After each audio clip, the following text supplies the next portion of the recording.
welcome. It is the Ski Bum Podcast, episode number 335, and it is your pals, Mario and Brian. Mario, what's up? Feeling good. Feeling like I haven't been here in a long time. Like, I don't know. It feels like it's getting to snow time, though, because down here in Florida, it hit like in the 70s because it's raining. And I tell you what, I had to put on my long sleeve. I'm like, oh, it's almost ski time. Yeah, it's getting to be that feeling up here, too. And it has been a couple of weeks. We have gotten the summer out of our system. It's after Labor Day. Everyone is starting to think about skiing now.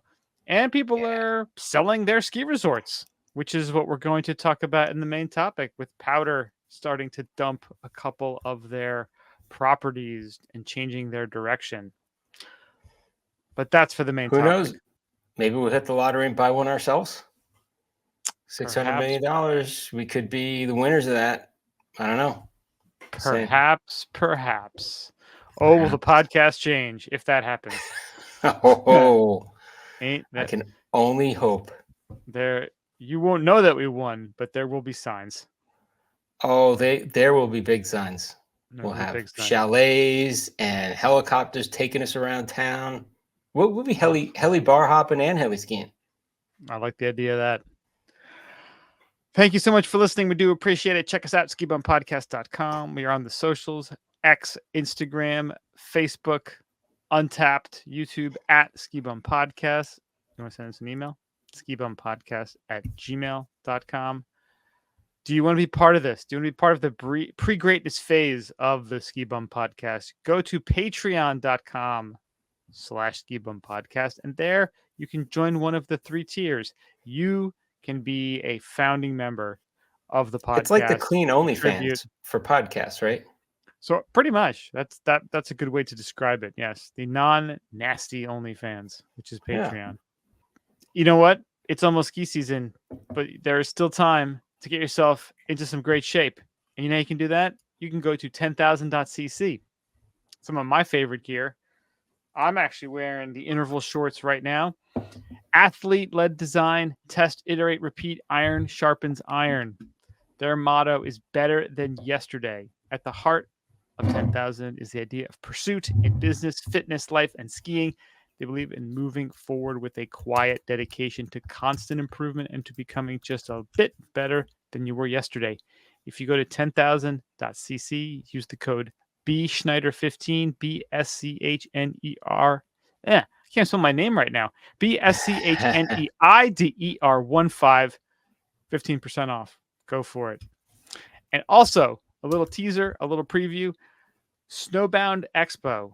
We are only a few months away from the big Boston ski season kickoff this winter. It's going to be November 15th through 17th, which is a little bit later in the season than it had been the previous few years.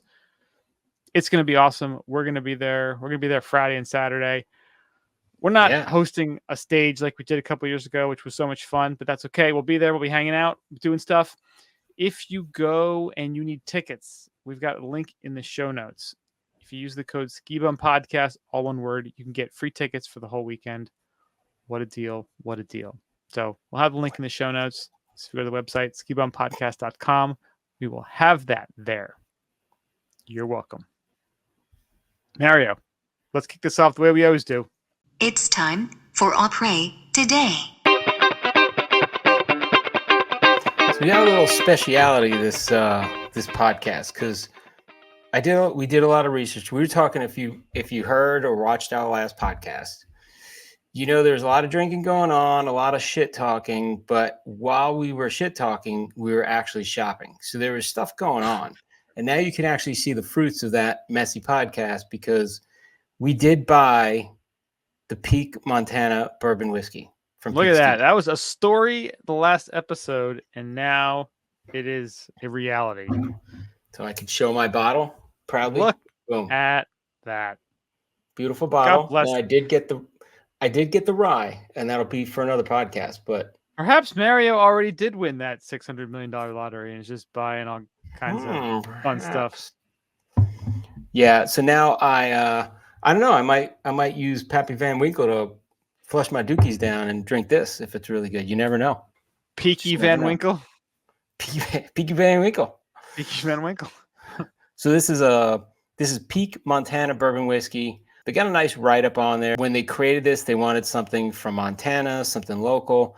They use Montana sweet corn, fresh from the field. They mash it with malted Does barley Bodie pick using. it? I think Bodie I wanna see- Miller must taste it. I want to see Bodie shucking some corn. Shucking some corn. They use pure Montana water. They have their own distillery equipment. They're saying they create an unbelievable smooth bourbon whiskey with the Peak logo on it. So they can't ship to all states. So look on the site. New Jersey, where you are, Brian, it's in the range. Nice. And Florida, of course, where I am. Now, along with that, I did buy something to go and drink some fine spirits in. I went to North Drinkware that we were talking about, and I got the Teton Tumbler. So what better way That to celebrate than drink this Montana bourbon whiskey out of a Teton Tumbler, which is a tumbler with the mountain cut into it. See that? how cool is that? It's how cool pretty is that? sweet. That is Yeah. beautiful. Now I'm drinking this neat because I'm a man and I don't need Goddamn cubes. man. I like them, but this looks better without the cubes. Just saying, because you get you can just sit here and imagine that you're looking at the mountain, just sipping. That is a beautiful thing. So how is the bourbon? Now I have been sipping this even before we started, and I tell you what, it's a little on the hotter side, so it has like a little bit of heat to it, but the flavor, I gotta say, is pretty damn dynamite. It is not too You're sweet. drinking it neat, so it's going to be obviously a little hotter than it would be if you Yeah. put some cubes in. But I tell you what, it's easy drinking. It's got a nice flavor to it. I'm trying to think of what it tastes like, but it's. Gotcha. Take another one. So what's the ABV on there? Is it 80? So this is coming in at 45%, so 80 proof, right? 90. Is that 90? Sorry, 90. 45%, tiny so bit 90 hot. proof. So it is hot, right? But it's got a good flavor. It's not too sweet. It's not bitter. It's got a nice smooth feel, good mouth feel, a little bit of you can taste that malt. It tastes pretty good. A little mash, a little corn. I taste a little corn in there. You get the corn. No, this is a good bourbon. I like it. It's different. I tell you what, it's not like any other bourbons I've had, but on the good side. Some might be like, I don't know about that. Definitely not like that peaty whiskey. It's definitely in the bourbon range, which is my sweet spot. Yeah, I like this. This is pretty good. I would relate this to, let's see, an Elmer Tea, or maybe even a Basil Hayden. Okay. In that flavor profile. I wouldn't go to the Blantons or the Bookers or the Bakers. I'd keep it with like a basil. So this is a good. Even though it's hot, I'd say this is even a good entry bourbon. Wow. It's a pretty glowing recommendation. I would suggest putting a little ice on it and maybe a little splash of water if you like. Splash of water opens up the flavor, they say. So It sure does. Yeah, I did a little drop of water in here. That's about it. But no, it's delicious. I gotta say, this is pretty good. Nice. We'll see how the rye is. Ryes are usually a little sweeter, right? Usually a little spicier. I think the bourbons are sweeter. Oh, so the rye should be interesting. Yeah.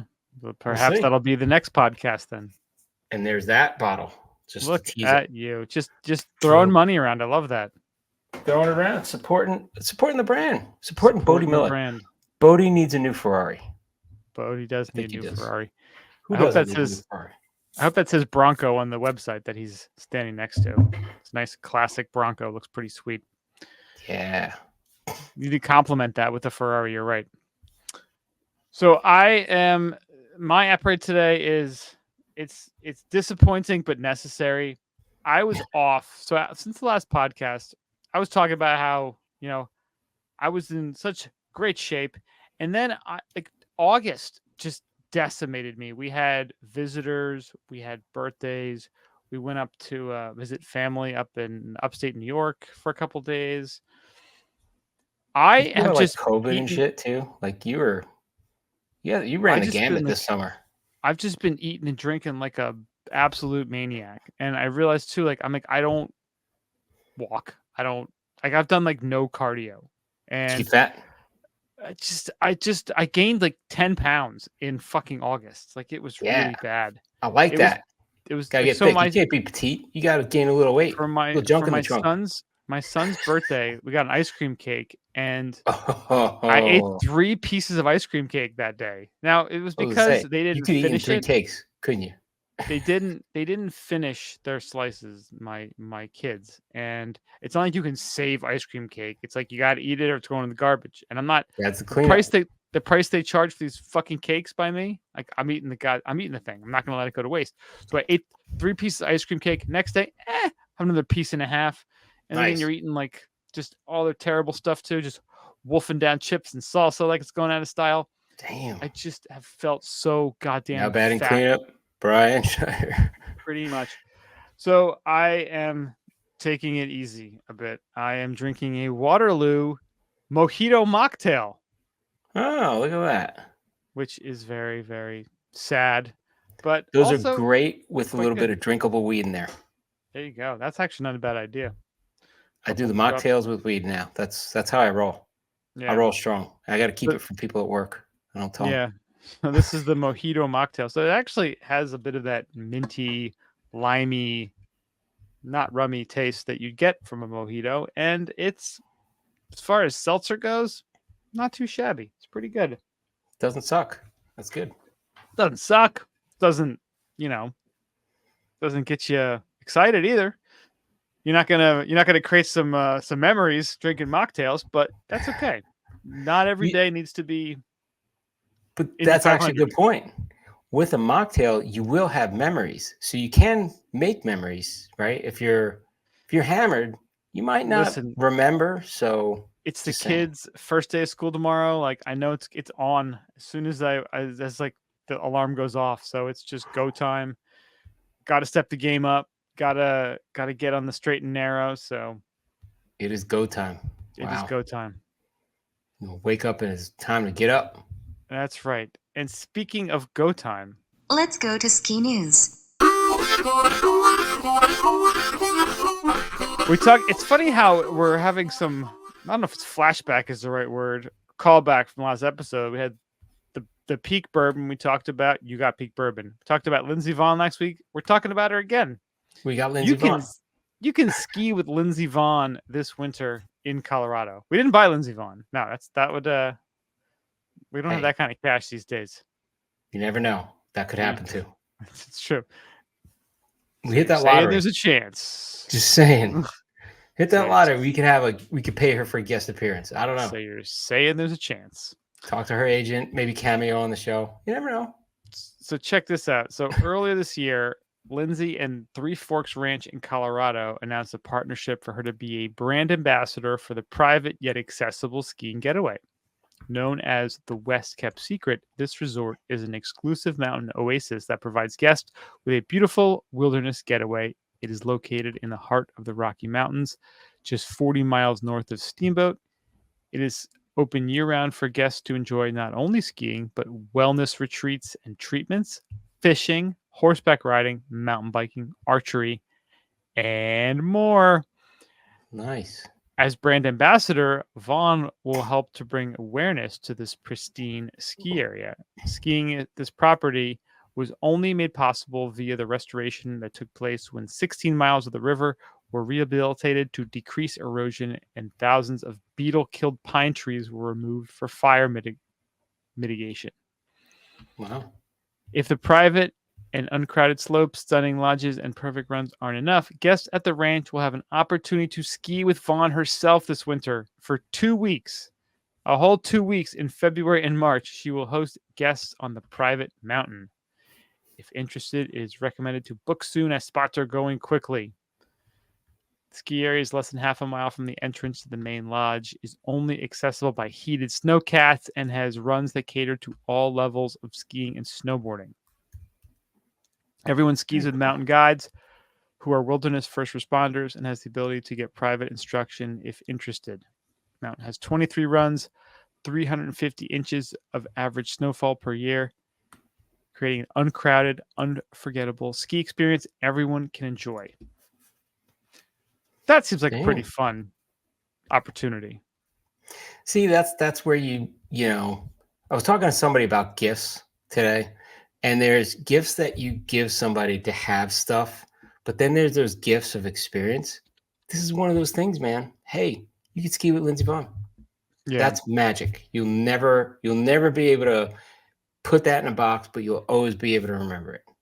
Yeah. Right? I'm looking at where's on the map here, and it looks, I mean, it says that it's in Colorado, but this is right on the Wyoming border.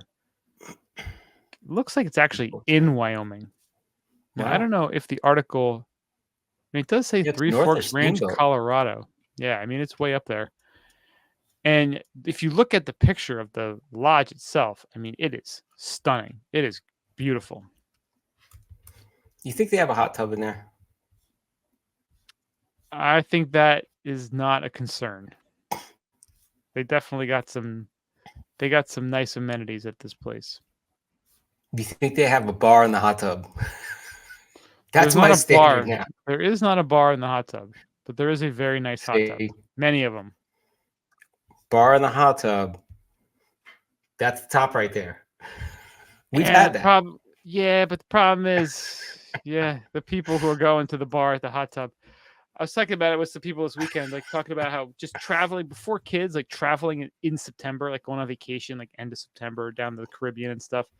I remember we went to an all-inclusive in the Bahamas, and it was just like trash bag central, just because it was all-inclusive, and people were just getting shit-faced, falling in the pool, like flashing the bartender. You're like, really? But so my wife and I went on a cruise this summer, right? And she was against cruises because she's like, I do not want to hang out with ghetto people just bellying up to the buffet and just eating and just being all just not cool, right?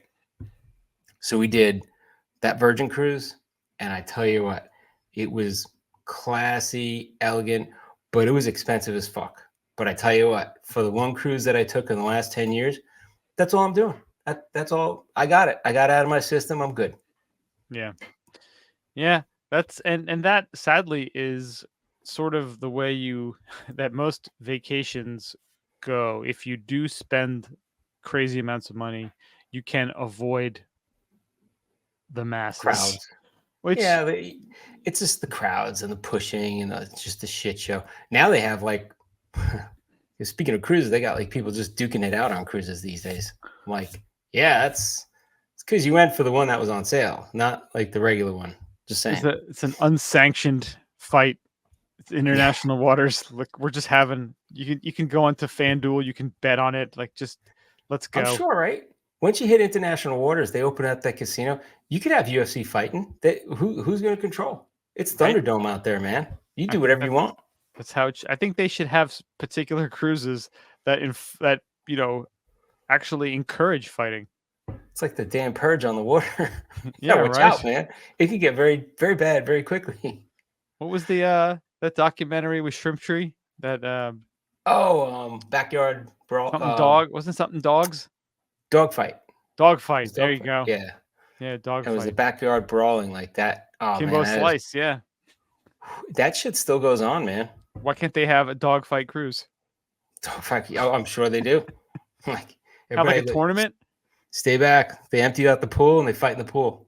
Have a tournament. Last 8 people, they get on the boat. That's it. And you can join them on that boat. You could have the team MMA on that cruise. That would be crazy. Also an option. Start on one end of the boat and go to the other. Like they start on opposite ends of the boat and they meet in the middle. Fight their way through. Beat each other's ass around the whole boat. Like this fight's been going on for 2 days.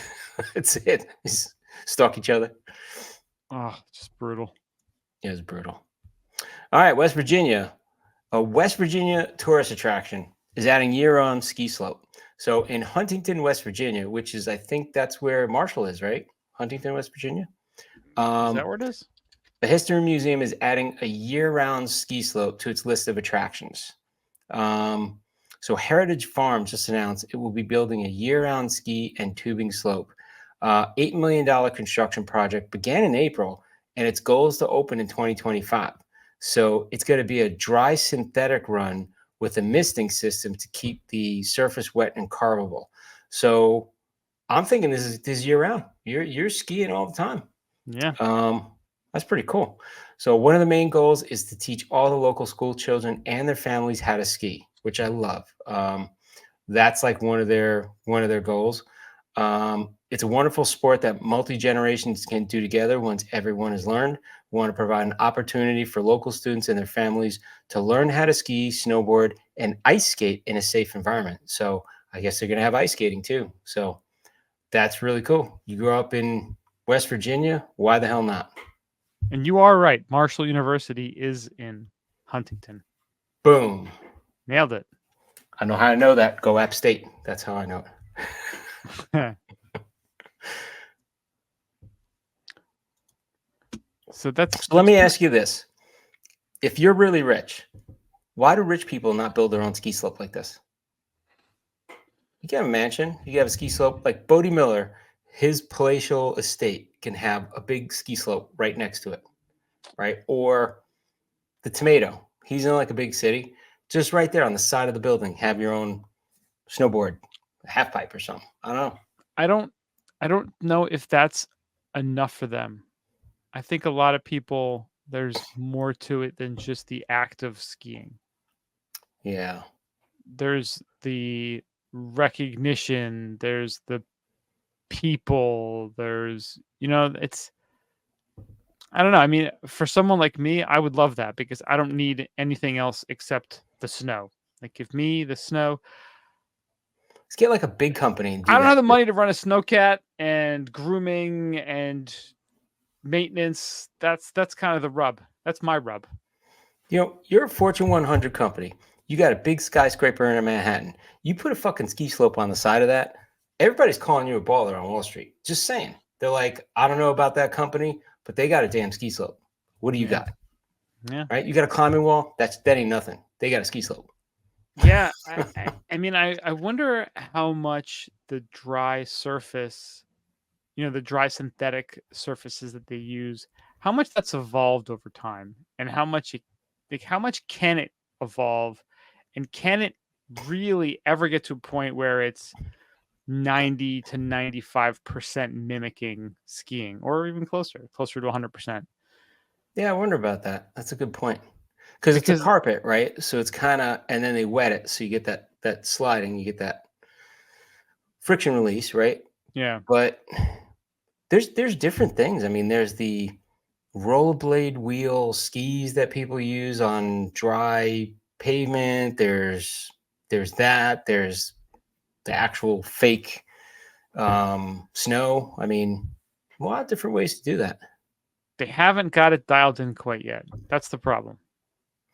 But what I love about this story is one of their goals. So that was from Audie Perry, who's the executive director of Heritage Farms. Him stating that goal, that they want to teach all the school children and families how to ski, snowboard, and skate. Like, I think that's awesome. I love that. Yeah, I mean, that's how you continue to build love and keep the whole industry going, is to get people started young and falling in love with the sport young. You never know where that next Olympian or great skier or boarder or skater is going to come from. It's stuff like that. You just never know. Yeah, you got places like this. You got big snow in Jersey. Like the next Olympics here in the States, the next winter ones that are going to be in Salt Lake City, I guess it's considered. Yeah. Is it 34 or 32? I think 34. 34, I think. Yeah. Because 24 is this year, and that's the summer. Yeah, so 34. I think we're going to see some folks from some places that are not the norm in terms of producing Olympic winter athletes at that Yeah, I point think we because of already all the saw new technology. snowboarders. Yeah, I think we already saw snowboarders from Mountain Creek, right? That's New Jersey. Like who the hell comes out of New Jersey, right? Yeah, But there's been some. but now we get warm weather places where they're, learning on synthetic or indoor. Like that's pretty cool. It is. I mean, I know in the UK they've had some successful skiers who, have won like World Cup events, and most of their training is done on the synthetic surfaces. So Yeah. if it gets you close enough, it can really help you, at least get you ready for when you can get practicing on the real stuff. But you're doubling the amount of time you're getting that training, so it's huge. Yeah, there was just a story about so I just know like being in Florida, there's a lot of ice skating and a lot of hockey, right? And that's going like Which is Phoenix is a crazy big to think hot about. spot. Like Southern California, there's a lot of places that you wouldn't ever think about like having hockey. And I saw a story because they just had the Latin Cup, the Latin America Cup for hockey, and Cuba won it. So Cuba won an ice hockey tournament with all of Latin America, and I'm like, so Really? Latin America is getting into the mix now. I'm like, that's pretty cool to see, right? Yeah. That's gonna take some time to evolve, I think. But But even if you get like one or two players that maybe make the NHL, it's like it's huge, yeah, keeps it no, going. oh yeah, it's a game changer once you see someone kind of looks like you succeed. It makes you want to, gives you realize that opportunities are there, which is cool. And of all places, Cuba. Like Cuba. Cuba has a Well, championship Latin American Cup. Like, I mean, to be honest, if you named all those countries, I would probably pick them just because Russia, communism, they're like, yeah, send you to the yeah, gulag, maybe. teach you how to skate, bring it back. Like, I would think like Argentina, they had a little more means. Maybe not now because the dictator there just ran and broke, but they were kind of maybe had a shot. Like, I don't know. Some of these other countries I would think had ice skating rinks all along. I don't know. It's pretty cool to Yeah, see, though. yeah, it is pretty cool. And speaking of pretty cool, and South America, Noah Dines grabs new uphill world record, but the journey continues. Over two Wow. and a half million feet. That's the record breaking metric Noah Dines surpassed this week during his pursuit to ski 3 million vertical feet in a year without the help of a chairlift.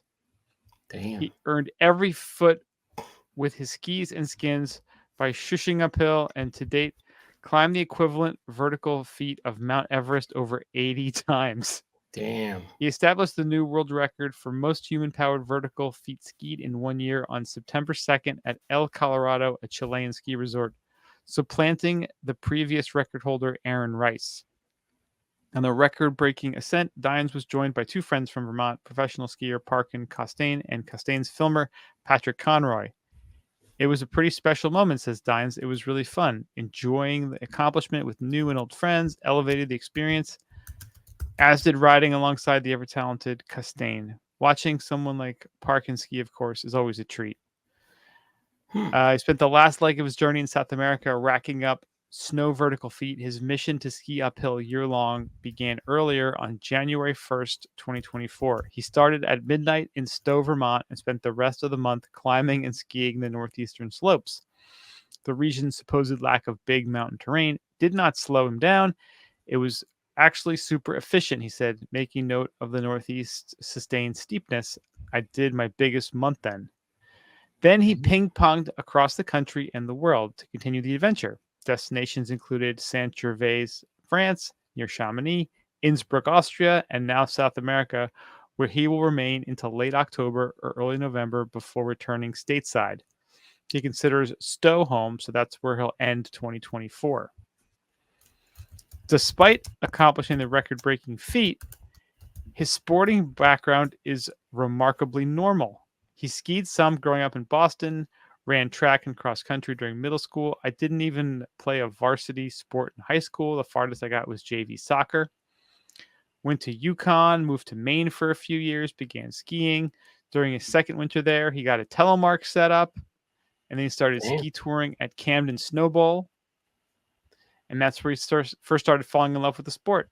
Now he's 30, and he suspects his historical, informal approach to athletics is part of his obsession with ski touring.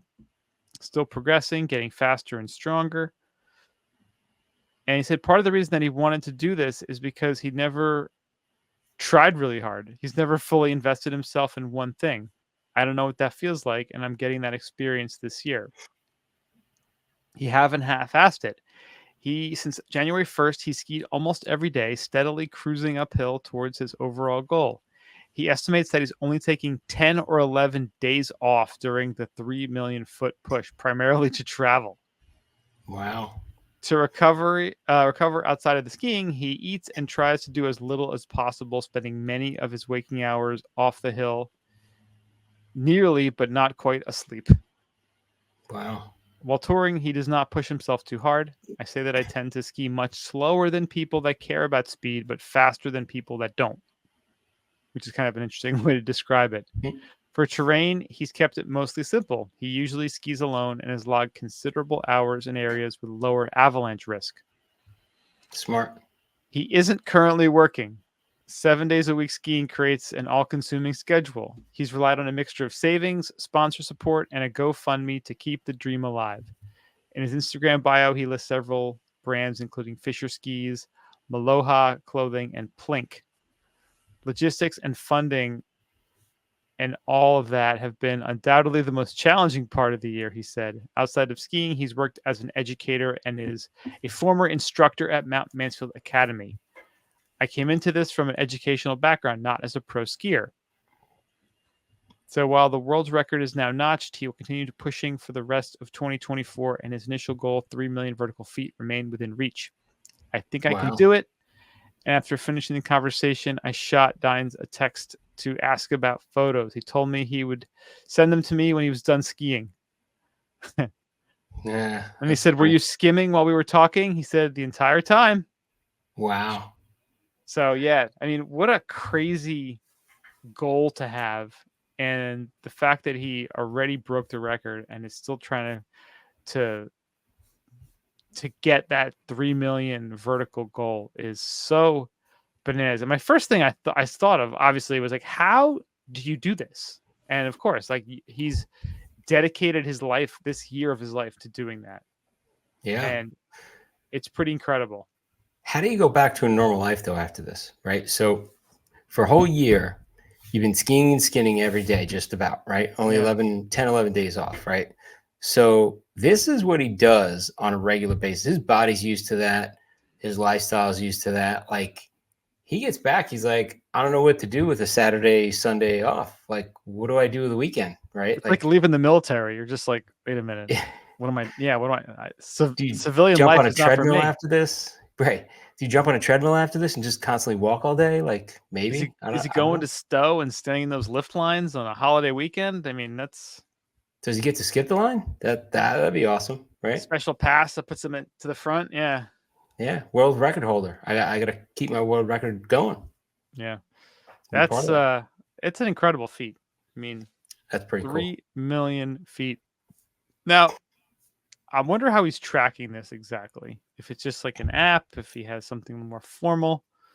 Well, he set the world record, right? So whatever standard they have now, I guess it's different for different world records. Some world records, you have to have somebody watching you. Some of them you have to have logs. You have to have a spotter. Like, they do something to make sure that it's kind of legit, right? Yeah. I mean, he says most of the time he's alone. So he could be just hanging out and faking it.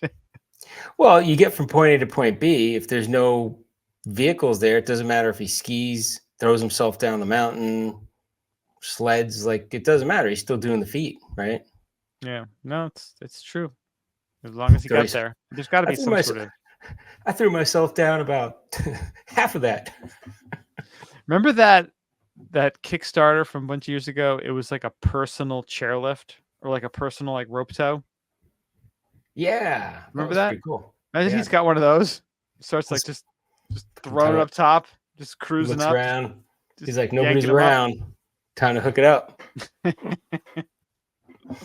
Get like a little winch. No, he wouldn't do that. Get a Come buddy with on. a Snowmobile. snowmobile, just zip you up. I mean, the fact that You he's didn't have been to like see the snowmobile. You the just fact that he's been all over the world is so cool, though. I mean, yeah. just going to France and Austria and down to South America. That's pretty But you are incredible. right. How do they validate that this?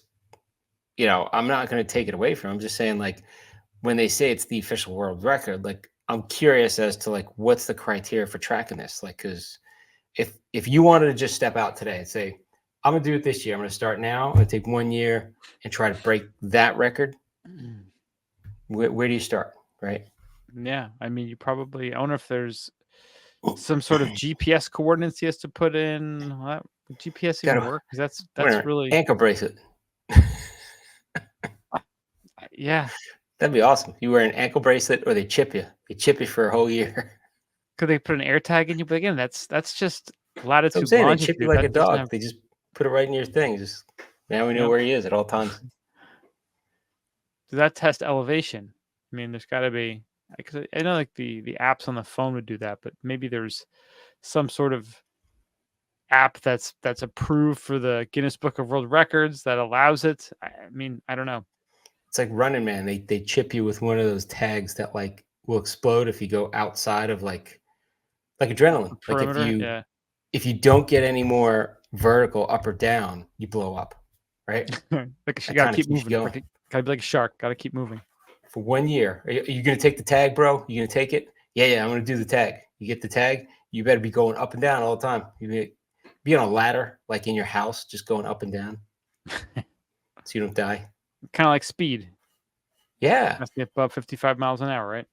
That'd be good. That'd be a good show. That's Hey, a good funny, movie like, idea right there. Boom. you're not getting Ozempic, you're getting the chip. You got to keep moving. You just explode. Oh, that's right. We fooled This you. is- We didn't give you Ozempic. This is healthier for you. You just got to This keep is moving, or our your head new blows weight off. loss program. Yeah, exactly. That's right. It's So- called fear of death. Is that kind of what diabetes is, though? You start losing fingers and toes. Yeah, but it's so slow. People are like, fuck diabetes, right? It's kind of is like like- smoking. They're like having another cigarette, like, fuck smoking. It's like- not going to get me. Turbo diabetes. Look at me now, smoking, right? Yeah. Look at me now. That's right. That's when afterwards it's like, oh, look at me now, guys. Don't Oof. do this. Goddamn voice box. You All right. chip you in the voice box. Chippy in the voice box. Well, that about wraps up the old ski news. So now we are going to get into the main topic. And we gave a quick little teaser. And originally we had this as just a regular one of our ski news stories. But then there was a couple other ones. So you said, you know what? It got bigger. Let's just make this Expanded. the main topic. And we're calling it powder dumping. Yeah. And not the normal powder that we love to see. It is POWDR, which is Powdr Corp. And they have announced over the last couple of weeks that they are going to be selling off a few of their properties. And the biggest one started off with the selling of Killington up in Vermont to local buyers. And this was a big story because it's being sold to a group of local pass holders, which is pretty pretty cool. crazy. Yeah, and that's when Powdr mentioned they're looking to sell Eldora in Colorado, Mount Bachelor, and Silver Star in BC. Salt Lake City-based company will keep Copper Mountain in Colorado and Snowbird in Utah, but it aims to balance its ski business with its 2 concession contracts in the national parks and operations of Woodward camps and mountain centers. Spokesperson Stacy Hutchinson said by email. Killington said the purchase by local investors represents a commitment to keeping Killington and Pico in the hands of those who know and love it. The new owners will focus on capital investment, community engagement, and sustainability, the resort said. Powdr bought Killington in 2007, and the ski area for years has been one of the stops on the FIS Alpine Ski World Cup Tour. Powdr will retain a minority ownership stake and have a seat on the board of directors, it said. So they're going to miss the team. but the new owners are locals who love the mountain. Killington is grateful for the stewardship. They believe the local ownership will allow us to be even more responsive to the needs and desires of our community and guests, said Mike Salamano, president and GM. Killington and Pico will remain on the Icon Pass, which Wow. is big, and no changes in leadership or management. I guess, and this was Not kind yet. of, yeah, That way. yeah, this has only been a few weeks since it actually sold. The big thing is, I guess, and this was kind of brought up in private conversations that I've had. They were like, well, if they're local skiers, they probably want to put a kibosh on the village that Killington has been planning for, well, they've wanted for decades. But I think Adds another wrinkle to it. I think that ball is already in motion. I don't know if they can actually stop that, Well, but if you look at the investment value proposition, I think you want to push that now rather than have bureaucracy tie it up. You push that thing now and easier than it was before. well, isn't it? It's kind of funny in that regard because you got to think of it. If you're just a local skier, like if you're part of this group that buys the mountain, and I'm just looking here at the other the name. They said Phil Gross and Michael Ferry are two of the lead investors, and said they're thrilled to guide the mountain into a substantial investment phase. Mike and his leadership team done a great job. Well, because think about it, if when you think a local group is buying it, you're like, oh, they're gonna keep it as chill. They're gonna get rid of all that stuff. They want it just for the skiers. Back in time and just ski. Yeah, they wanted to. That's the most important thing is the skiing. But also, as an investor, if you've put money into it, why do you invest in something? Because you care Yeah. about getting a return on that investment. Yeah. So I think it's going to be good. I mean, I know there's been a lot of talk about as big as Killington is in the East, Beast of the East, and all the acclaim that it has, and they got the FIS, like all that stuff. Like, it's great, but if you look at the improvements, they've done smaller incremental improvements, like good for snowmaking and getting people up the mountain and a little bit to the amenities. But they're still missing those key icons to make it like a destination place where people fly in and stay. And I think this might be able to push it over that edge, because when you look at like the Women's World Cup that's there for a number of years now, it's great, brings a lot of people there. But throughout the year, I mean, we've skied there. It's not like people are flying in from Europe necessarily to stay there for a week, right?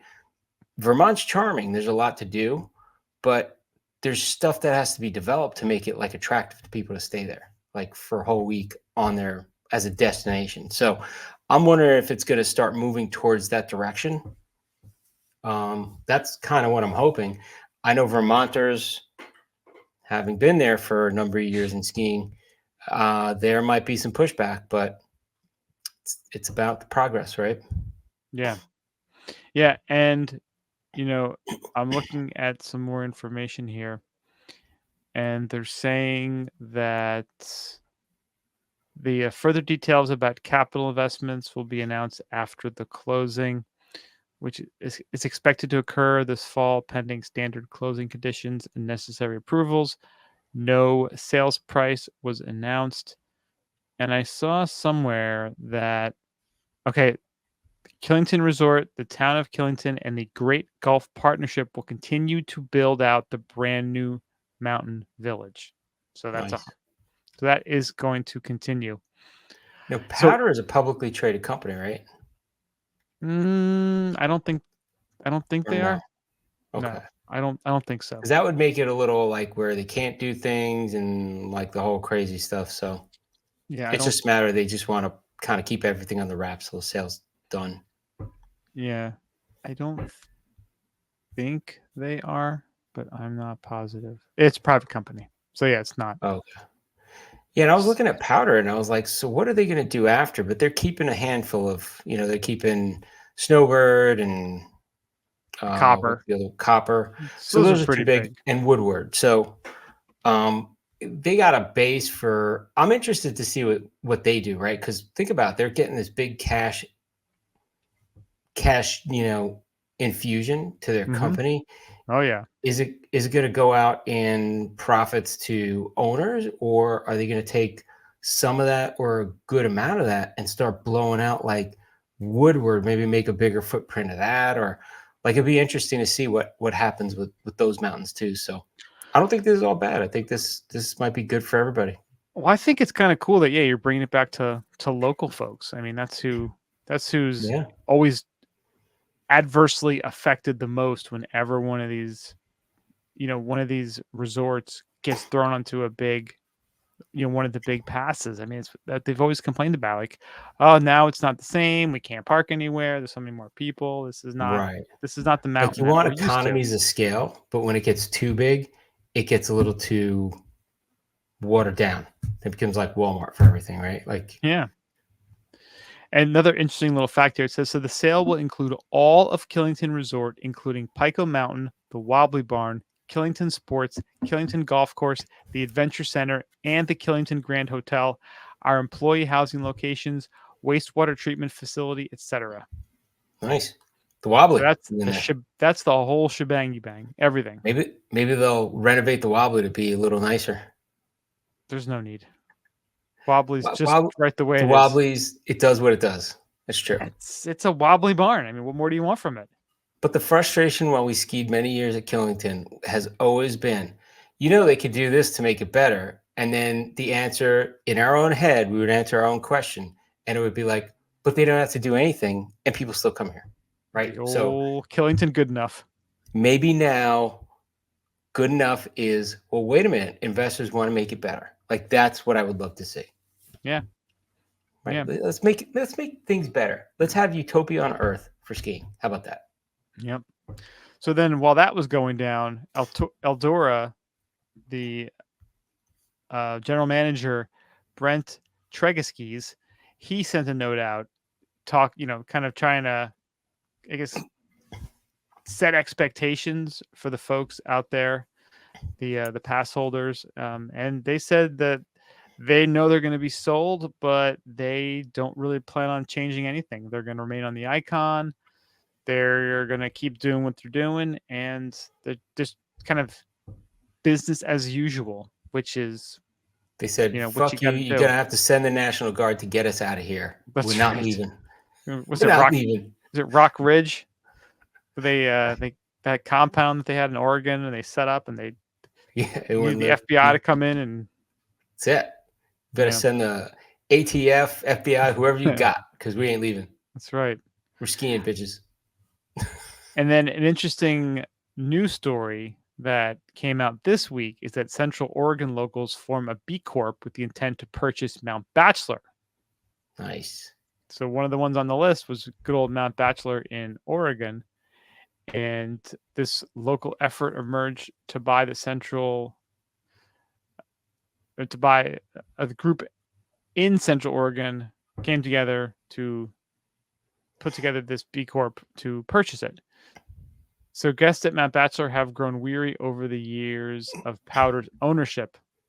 Among the complaints have been customer service, parking, traffic, ticket and pass prices, snow management, terrain access, lung lines, the introduction of the fast tracks. Fast tracks. That killed. When they announced that, I was like, this is not going to be good. No. And most glaring of all, the breakdown and failure of multiple lifts. Local residents Chris Porter and Dan Cochran spearheaded the efforts and organized a meeting last week to discuss the feasibility of operating Mount Bachelor with local ownership. Those in attendance included other locals, government representatives, private investors. The effort is to bring it back into local ownership of the community. It's the original foundation of the town, and we would love to return it to the great ski hill that it once was. Nice. See, I like this because you know what? This is the put up or shut up. At least they're putting up.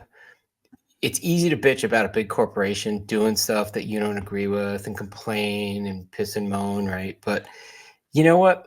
Pony your shit up. Skin in the game. Like this. Get skin in the game. And you know what? In a year from now, when people are bitching about you running the place, you'll understand. You'll walk the walk, and you'll understand the troubles of running a ski area. And it'll be good and bad, right? Like at least you'll be part of the community. You could explain to people and maybe people would understand. Because I think people are less tolerant of everything these days. Like there's zero tolerance about like, this is bullshit. I should have this and I should have this. Okay, I guess you're the authority on what you should and shouldn't have, but this is what it is. So no, I think they're taking, let them take it into their own hands and run it. Let's see what they got. I like it. Yeah, I think, like you said, I think a lot of people think this may be easier said than done.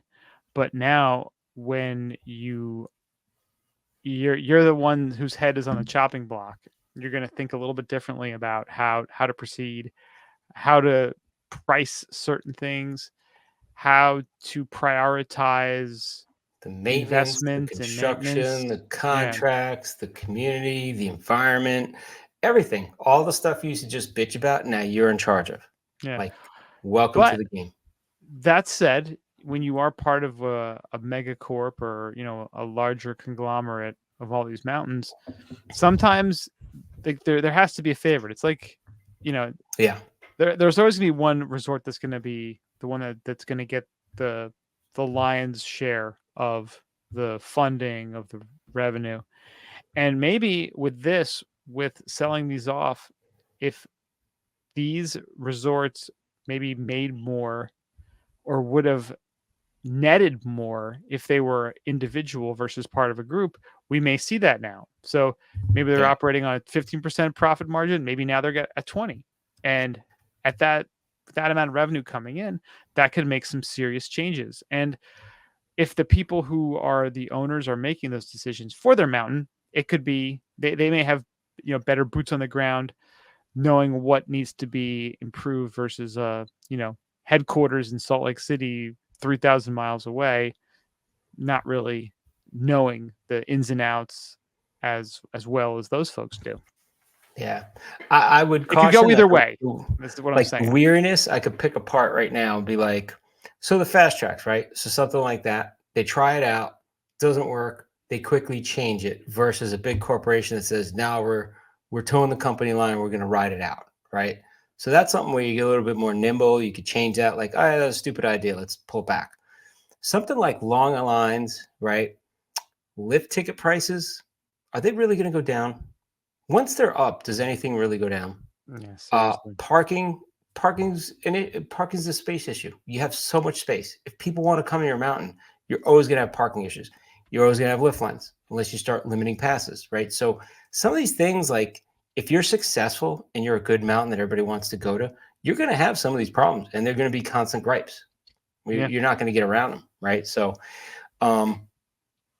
hey, heavy is the crown, right? That's for sure. But I think it's great they're trying to take it back local. Why not? Let's somebody else try it out. It can definitely go either way.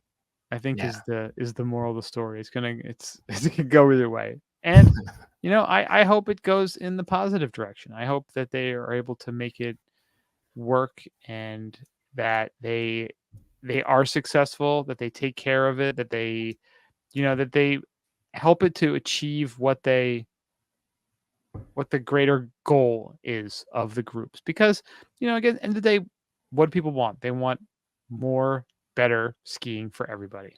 And here's the thing, they can pull that off. More better skiing is one thing, right? Like you can't grow the mountain. Like it's a certain size, right? Whatever. It's this terrain. When you talk about amenities, right? It's one of those things when it depends how people take it. You go to a mountain and you expect the pizzazz and the glimmer, right? That's a Vail resort. That's a resort that's part of a big company that puts those amenities in there, right? When you get more of a local mountain, it's good and bad. I like it because I'm a local boy. I like doing the more local stuff where you might not have all the amenities, but it's pretty cool because it's different than anything else you've had before, right? It depends what people are looking for. And that's kind of one of those cautionary tales. Like, be careful what you ask for. Okay, you want to turn it local. Great. Are you going to get the people in? What do the people want? If the people you're trying to target, the demographic is they want the glitz and glamour, Well, that's going to be a tall order. If they want a local mountain, you may have to lower ticket prices. Is that going to fit your your cash flow like proposition? Like what's that going to do to your business, right? Like, yeah, everybody Yeah. wants lower ticket prices, but is that going to make you profitable, right? Like, I don't know. You don't want to go broke. You don't want to just buy them out and go broke. Yeah. Yeah. Great for a So skier, but not for an owner. yeah, and kind of to the point I made before, it's when you're the skier, you're like you don't want all the corporate stuff going onto your mountain, but as an investor, we want to turn profit. Right. Maybe But you as a do need to skier, you bring want some the high stuff in. speed lift and you want the snowmaking, right? Now, Yeah. if you're a real local mountain, just scraping by, maybe you don't have a high speed lift. Maybe you don't have great snowmaking. You wait for a powder day, right? Like, but you have a cheap lift ticket price. So you not it's tough to appease to everybody. Let's put it that way. Yeah. I'd say. Pick your poison. And everybody has a voice on social media because they all think they're fucking geniuses. Just saying, Yeah. Yeah. including us. Including us. Yeah. But again, we're at least admitting that we could see it going either way, and we Yeah. we're definitely not poo-pooing this. We are excited, and I really do hope this works out for both parties. I love this because this gives the opportunity to have unique, different experiences at mountains, right? Like that's the problem with the cookie cutter, big corporation owning everything. Is eventually you get the blend of like, hey, this is kind of how we do things, and it's good. Might be great for skiing, but it kind of limits. It's difference between a local mom and pop restaurant versus a chain, right? Yeah. And also, this may cause lift tickets to go up a little bit, but in a way that also reduces the number of people who are going to be there, which as a skier is always kind of a nice thing too. And Right. if you make it more of a boutique experience versus just a, hey, we're on the Epic Pass, everyone's going to be there, it could be a positive. Hey, less people means less customer service complaints. That's all I'm saying. That's true. Hey, our complaints went down. Yeah, because you got less people. That is very true. I think Yeah, so well, good luck to them all. I'm excited. I'm excited for both. Killington's going to be a very interesting place to keep your eyes on over the next decade with all of the construction and seeing how Yeah. it's going to play out. But yeah, I'm excited for both these places, and we'll see how Eldora plays out. And then is it They did a Silver? lot of changes. I didn't Silver ski Mountain? Killington last year. Did you? Oh yeah, we went there first week in April. Yeah, I know you was said great. Pat Italian's gone, or like that Jamaican thing at the top. Is that still there? Jerk? Oh yeah, that's still there. Jerk's still there. Like they've done changes. Like they've done some big changes. I gotta say. Well, the trying K1. to I mean, expand terrain. I got my little, I got my K1 Oh, look at that. Lodge mug here. Yeah, Boom. it's so nice. It's beautiful what they did there. We got to hover while people are eating. It's the only thing I don't like. That's the peak. That's the peak lodge. Oh, Yeah. that's peak. K1. I haven't been to the new K1. It's The been new 2 K1's years at beautiful. least. Yeah. Yeah.